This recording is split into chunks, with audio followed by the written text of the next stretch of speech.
Bonjour à tous et merci de nous retrouver pour l'intégrale de la revue de presse. On ne change pas une équipe qui gagne, comme on le dit. Nous sommes encore aujourd'hui avec Liemé, rédacteur en chef de Radio Yopougon, et c'est avec lui que nous allons faire le tour de l'actualité. Bonjour Liemé. Bonjour Renaud. Merci d'être en notre compagnie pour ce numéro de l'intégrale de la revue de presse. On démarre tout de suite avec l'anniversaire, on peut le dire ainsi, qui est célébré concernant le Premier ministre Patrick Achi, qui est à la tête du gouvernement ivoirien depuis un an. Oui, c'est le 26 mars 2021 que Patrick Achi a été confirmé en tant que Premier ministre de Côte d'Ivoire. 3 semaines avant, il s'était vu confier ce poste, assurant donc l'intérim de feu le Premier ministre Ahmed Bakayoko, qui était hors du pays donc pour raison de santé. Maladie, oui. Voilà, et voilà donc un an que Patrick Achi coordonne l'activité du gouvernement ivoirien en charge donc de mettre en œuvre la politique du chef de l'État ivoirien Alassane Ouattara, Côte d'Ivoire 2030, Oui. Ce programme qui consiste à l'amélioration des conditions de vie des Ivoiriens, mais surtout à la transformation structurelle de l'économie de la Côte d'Ivoire. C'est un chantier important qui a été confié, mais surtout un homme d'expérience. Oui. Patrick Achi totalise près de 20 ans en tant que ministre en charge des infrastructures, un département ministériel assez important. Après cela, il a été secrétaire général à la présidente de la République avant d'assurer le poste donc, de Premier ministre de Côte d'Ivoire. Donc c'est un homme d'expérience qui est à la barre et qui depuis un an donc travaille à faire en sorte que le programme, la mission qui lui a été confiée par le chef de l'État ivoirien, cette mission-là soit assurée avec les hommes dont il dispose, toute cette équipe gouvernementale qui travaille donc avec lui à faire en sorte que les choses puissent évoluer dans le bon sens. Vous savez que les difficultés ne manquent pas et que les Ivoiriens aussi ont des attentes légitimes vis-à-vis du gouvernement ivoirien. Mais Patrick Achi est à la tâche et on espère que les jours qui viennent, comme cela a été le cas, en tout cas pour les 365 premiers jours passés donc à la tête du gouvernement ivoirien, que le climat social restera donc apaisé pour lui permettre de mettre en œuvre donc ce programme de gouvernement. Vous savez qu'il accorde une place importante à la cohésion sociale. C'est pour cela qu'il a conduit lui-même la 5e phase du dialogue politique. Il est conscient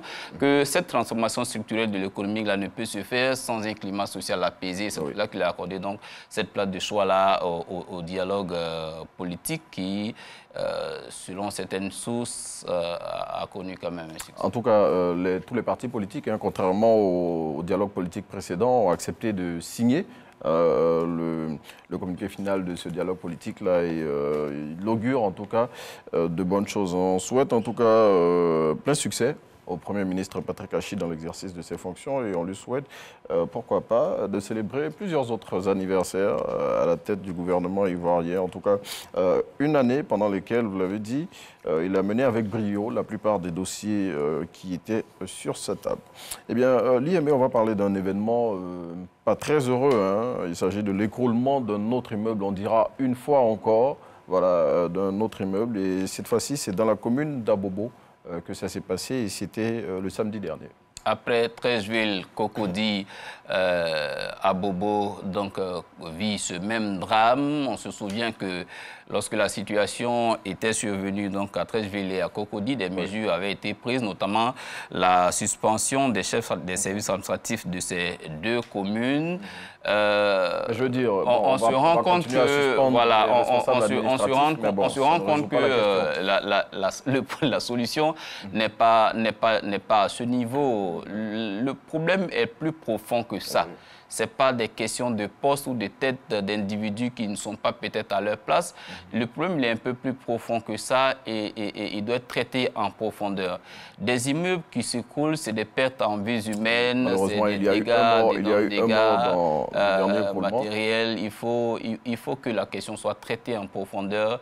On trouve que c'est quand même inadmissible que dans un pays avec autant d'institutions, avec autant d'intelligence, ce genre de situation devienne aussi récurrente. Et c'est vraiment étonnant. Et c'est vraiment étonnant comme une sorte d'épidémie qui touche toutes les communes pratiquement on s'en inquiète, mais on regarde aussi du côté de l'exécutif. On attend que des solutions durables soient trouvées, parce que d'honnêtes citoyens sortent le matin, ils vont chercher donc leur pain quotidien. J'ai l'habitude de dire que lorsqu'on ne se sent pas en sécurité dehors, on court vers la maison, mais quand la maison doit être source d'angoisse et de drame, c'est une tragédie. Il faut trouver des solutions durables. Vraiment trouver des solutions. Et selon l'Inter qui parle de cet écroulement d'immeubles, le chef des travaux, celui qui conduisait ces travaux, eh bien, n'a pas respecté les normes en vigueur pour ce type de bâtiment qui était en train d'être construit et qui s'est écroulé sur un domicile qui était à côté. Le bâtiment qui s'est écroulé, on le voit ici sur l'image, c'est un bâtiment qui est en construction et il s'est écroulé sur une maison voisine. Et c'est dans cette maison-là qu'il y a eu les 4 victimes, dont un enfant. Un enfant, c'est vraiment regrettable. Et c'est vraiment regrettable. Et on attend encore, comme tu l'as dit, on regarde vers les autorités compétentes pour que enfin solution soit trouvée à ce type de situation. La dernière fois, après l'écroulement de l'immeuble d'Angré, l'Union des villes et communes de Côte d'Ivoire avait, avec le Premier ministre, amorcé des pistes de solutions pour pouvoir prévenir ce genre d'incident. Et il avait été question d'associer les premiers magistrats des communes de Côte d'Ivoire à la gestion de ce genre d'incidents. Donc, ils devaient être plus regardants dans leurs communes respectives sur ce type de chantier. On attend en tout cas que des suites intéressantes soient données pour que plus jamais ce genre d'événement ne survienne en Côte d'Ivoire. Autre chose dont on va parler, l'IME, et là, il s'agit d'un cas qui est assez grave aussi. Là, on ne parle pas de mort humaine, mais bon, si on n'arrive pas à manger, c'est tout comme le prix du pain, plutôt le poids du pain pourrait connaître une réduction. Renaud, vous essayez de jouer avec des mots. Le prix, le poids, ça reste une augmentation. Bon. Si on réduit, si on conserve le même prix de 150 francs et qu'on réduit le poids de la baguette, on aura augmenté le prix. Bon, parce que là, finalement, on sera obligé de payer 2 baguettes. Voilà. Donc, ça reste tout de même une augmentation. On s'en inquiète. Le pain, c'est un produit de grande consommation. Il y a plusieurs semaines en arrière, donc, les professionnels du pain avaient interpellé le ministère du Commerce sur la question.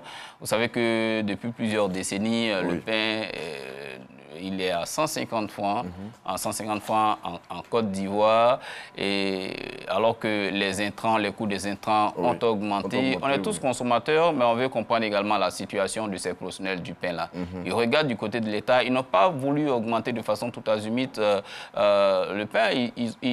Eux-mêmes sollicitent le ministère, ils veulent aller à la table des négociations, à la table des discussions, ils veulent que le gouvernement essaie de faire en sorte que cela soit encadré, pour que les populations n'en souffrent pas trop. Aujourd'hui, on n'est pas vraiment loin de cette augmentation, tu l'as dit. Ils proposent soit une réduction du poids de la baguette, ou tout en maintenant le même prix. En maintenant le même prix.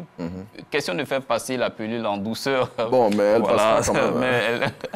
Mais ça reste quand même... Il faut dire aussi que cette situation est liée, bon, en tout cas la plus récente, récemment, avec la crise en Ukraine, c'est devenu plus compliqué pour les opérateurs du secteur du pain. La crise a peut-être accentué les choses, mais le prix de la farine de blé avait déjà augmenté. On était passé déjà du simple... ce prix-là va augmenter encore avec la crise en Ukraine. Et la crise en Ukraine ne vient pas encore pour arranger les choses. Je pense que le gouvernement est conscient quand même que le pain, c'est un produit de grande consommation et que quelque chose doit être fait. Quelque chose doit être fait pour qu'une issue favorable soit trouvée. Réduire le poids de la baguette, ou encore augmenter directement le prix de la baguette, ça reste quand même une autre difficulté à apporter au panier de la ménagère ou encore à la bourse des consommateurs déjà en difficulté. Les porte-monnaies sont déjà en difficulté. Il faut que quelque chose soit fait dans ce sens-là. S'il faut voir comment est-ce qu'on peut subventionner, pourquoi pas, l'activité de ces professionnels-là pour que derrière les consommateurs n'en souffrent pas trop. En tout cas, vous l'avez dit, hein, les acteurs du secteur du pain qui sont toujours enclins à négocier avec les autorités compétentes et qui espèrent qu'une issue favorable leur sera trouvée pour qu'ils continuent à maintenir leur activité. Ils sont dans une bonne dynamique et de toutes les façons, c'est un produit dont le prix est réglementé, donc ils ne peuvent pas prendre sur eux comme ça tout de suite d'augmenter le pain. C'est pourquoi eux-mêmes souhaitent aller déjà à la table des discussions. Oui, en tout cas, on n'en est pas là pour le moment. Le prix n'a pas augmenté. Il pourrait advenir que le poids de la baguette soit changé. Et surtout, contrairement à ce qui se dit déjà au sein des communautés, il faut le préciser, le coût de la baguette n'a pas augmenté. Le coût de la baguette n'a pas augmenté. Il est toujours de 150 francs CFA. C'est le prix de la baguette de pain en Côte d'Ivoire. Et pour le moment, rien n'a changé. C'est plutôt le poids, selon Abidjan.net, qui pourrait connaître une réduction. Eh bien, on continue à éplucher les sujets sur notre conducteur, l'IME. Et là, on s'intéresse à une activité qui met en danger la faune nationale. Et heureusement que les autorités compétentes sont à la tâche pour freiner les activités des braconniers. Et à Bondoukou, un braconnier a été arrêté avec 5 défenses d'ivoire. Déjà qu'on n'en a plus assez, les éléphants. Bon, si on se met à les abattre... L'éléphant en Côte d'Ivoire, c'est un grand symbole. C'est une espèce protégée. Et l'abattage de l'éléphant est interdit par la loi. C'est interdit par la loi et nous voulons saluer en tout cas le travail de l'unité de lutte contre la criminalité transfrontalière et également les agents des eaux et forêts, mais surtout cette ONG qui a fait Eagle Côte d'Ivoire, qui a fait de la protection de ces espèces-là son cheval de bataille, qui œuvre depuis plusieurs années en Côte d'Ivoire, donc à faire en sorte que ces trafiquants-là soient traqués et qu'ils répondent de leurs actes. Je rappelle que l'éléphant est une espèce protégée et que l'abattage de l'éléphant c'est interdit, le trafic de l'ivoire est interdit. Et ceux qui se sont rendus coupables donc, de ces agissements-là ont été arrêtés, notamment à Bondoukou, comme ça a été le cas. Mais bien avant, plusieurs cas également avaient été constatés ici même à Abidjan. Dans un hôtel de la place. Justement. Et donc, ils répondent donc de leurs actes. 18 mois d'emprisonnement, 500 000 francs d'amende. C'est un signal fort qui est donné à tous ceux qui s'adonnent à ces activités et qui pensent qu'on ne les voit pas. Pour le moment, peut-être qu'on ne vous voit pas, mais lorsque vous serez pris, vous tomberez sous le coup de la loi. En tout cas, et ce braconnier-là, il est tombé sous le coup de la loi. Et on le voit ici à l'image, 5 défenses d'ivoire, c'est l'équivalent de 3 éléphants. Bon, je me dis qu'il a déjà peut-être pu refourguer une défense. Sinon, un éléphant, il en a 2. C'est ça. Il a 2 défenses. Donc, c'est malheureusement 3 éléphants qui ont été abattus. Chaque année, c'est 20 000 à 30 000 éléphants qui sont tués à travers le monde. Et c'est énorme, c'est une grosse perte pour la faune. En tout cas, si ces braconniers-là continuent d'agir, c'est parce qu'il y a une demande aussi au niveau des défenses d'ivoire. Et malheureusement, en Asie, selon les spécialistes, les défenses d'éléphants sont très demandées et c'est ce qui alimente ces trafics. Bien, mais on va refermer notre parcours de ce jour en sport et on va parler de la deuxième confrontation que les éléphants vont avoir ce soir après le match contre la France. C'est un match amical. Et cette fois-ci, c'est en Angleterre, au mythique stade de Wembley. Les éléphants vont affronter l'équipe nationale d'Angleterre. Bon, on espère que cette fois-ci, ça va mieux se passer. Bon, on espère en tout cas rectifier le tir face à l'équipe de la France. 2 buts à 1 donc en faveur des Bleus. On aurait pu éviter cette défaite-là. Bon. Je pense que les matchs amicaux sont faits donc pour rectifier le tir, essayer de travailler sur les automatismes. Baumel devra comprendre qu'une équipe, c'est tout un système. Pour aller à la victoire, c'est une tactique qu'on met en place. Quand on a dans ses rangs un buteur comme ça, on ne cessera jamais Sébastien Haller, il faut que la stratégie soit bâtie autour de ce garçon-là. C'est vrai que sur les côtés, il y a des ailiers peut-être virevoltants qui peuvent, sur des coups d'éclair, faire la différence. Mais la stratégie doit être bâtie autour de ce garçon. C'est ce que toutes les grandes nations de football font. Ce n'est pas la Côte d'Ivoire qui va vouloir inventer, voilà, on ne va pas réinventer la roue. Il faut qu'on essaie de jouer pour aller, puis voilà, il pourra faire la différence. On salue en tout cas cette belle performance face à la France, même si on a été coupable donc de laxisme de la défense donc dans les dernières minutes. On aurait pu éviter donc cette défaite. On espère que ce soir les garçons vont rebondir. C'est un match historique, une première dans l'histoire de la Côte d'Ivoire, affronter donc l'Angleterre à Wembley. C'est une opportunité à saisir, une belle lucane pour tous. pour les joueurs, mais aussi pour le sélectionneur qui, à l'occasion donc de se faire valoir ce soir, il faut qu'il prenne ses responsabilités, qu'il parle à ses garçons, que dans les vestiaires, il soit le vrai patron des vestiaires. Et qu'il tienne dire qu'il n'est pas le vrai patron du vestiaire. La question est posée. Le sélectionneur, qui on le rappelle, est en poste jusqu'au 31 mars. Hein. Voilà, donc il va conduire ce match amical. Et puis après, normalement, le président élu de la Fédération ivoirienne de football et son équipe devront statuer sur son cas. Mais en tout cas, pour ce soir, on souhaite bonne chance aux éléphants de Côte d'Ivoire et qu'ils ne nous refassent pas le coup de la dernière fois où, dans les dernières minutes du match, ils ont flanché l'IME. Oui, on ne va pas toujours dire qu'ils ont bien joué, mais ils ont bien joué. Bon, voilà. Quand on joue bien, les résultats doivent suivre. Voilà, on joue bien pour gagner, pour assurer les 3 points de la victoire. Je pense que l'effectif est de qualité. Les hommes sont là, il faut les mettre à leur place. Il faut pouvoir dire à quelqu'un qui ne rentre pas dans le système du coach que ta place se trouve sur le banc de touche, parce qu'une équipe, c'est un système. On vient, vous êtes des pions, vous êtes là, chacun joue sa partition pour que le système soit huilé, qu'on aille vers un objectif. Si vous ne rentrez pas dans ce cadre-là, le coach il prend ses responsabilités, vous met sur le banc et rentre quelqu'un qui est plus discipliné pour respecter donc les choix tactiques du coach. En tout cas, bonne chance aux éléphants de Côte d'Ivoire pour ce soir. L'IME, merci d'être venu partager avec nous, comme les mardis et jeudis, intégrale de la revue de presse. Merci à vous, mesdames et messieurs, de nous avoir suivis. On va se retrouver pour ma part dans quelques petites minutes avant la fin de cette émission pour Matin Express. On vous laisse en compagnie de Naomi pour la suite de Matin Bonheur.